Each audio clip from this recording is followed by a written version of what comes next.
Hi friends, అందరు ఎట్లున్నారు? నేను ఈరోజు వచ్చేసి కంది గింజల పులుసు చేస్తున్నాను. ఈ కంది గింజలు వచ్చేసి మనము మార్నింగ్ కర్రీ చేసుకోవాలంటే నైటే ఒలిచి పెట్టుకుంటాం కదా. ఇలా గిన్నెలో మనము కంది గింజలు అనేసి ఒలిచి పెట్టుకొని మనము ఆ కంది గింజల్లో వాటర్ అనేది వేస్తే మార్నింగ్కి ఫ్రెష్గా ఉంటాయి, లొట్టలు పడినట్టు అవుతాయి కదా గాలి తేమ తగిలితే.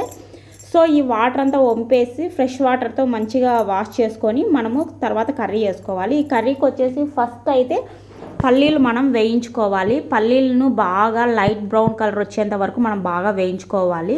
వేయించుకున్న తర్వాత అందులోనే ధనియాలు కూడా అప్పటికప్పుడు మనం వేయించుకోవాలి. పల్లీలు వచ్చేసి ఈ కంది గింజల పులుసు కానీ చిక్కుడుకాయ కర్రీ కానీ దేంట్లో అయినా మనం పల్లీలు వేసుకొని చేసుకుంటే కనుక ఆ టేస్ట్ వచ్చేసి నెక్స్ట్ లెవెల్లో ఉంటుంది. సో మనము పల్లీలు అనేవి మెయిన్ ఇంగ్రీడియంట్గా దీంట్లో వేసుకోవాలి. నెక్స్ట్ వచ్చేసి అదే ప్యాన్లో మనము ధనియాలు కూడా అప్పటికప్పుడు వేయించి పొడి కొట్టుకుంటేనే ఎంత టేస్టీగా ఉంటుందంటే అంత టేస్టీగా ఉంటుంది.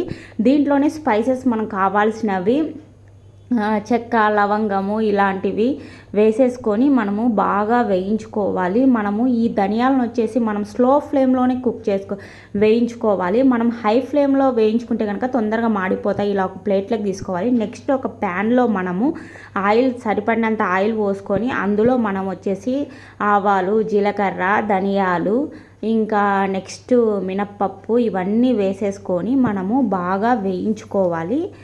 అంటే లైట్ బ్రౌన్ కలర్ వచ్చేంత వరకు పోపు అయితే ఎలా వేగుతుందో అలా మనము వేయించుకోవాలి.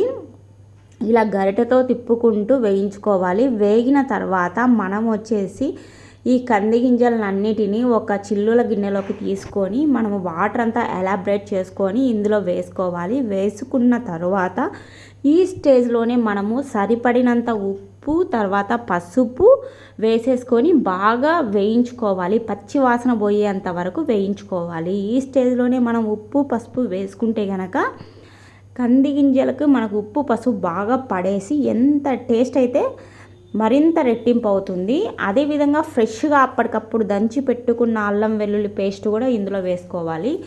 ఇందులో యాడ్ చేసేసుకొని బాగా పచ్చివాసన పోయేంత వరకు వేయించుకున్న తర్వాత ఇందులో టమోటా ముక్కలను కూడా మనం సన్నగా కట్ చేసుకున్న టమోటా ముక్కలను కూడా ఈ స్టేజ్లోనే వేసుకోవాలి. నెక్స్ట్ వచ్చేసి మనము సరిపడినంత వాటర్ అనేది వేసుకోవాలి.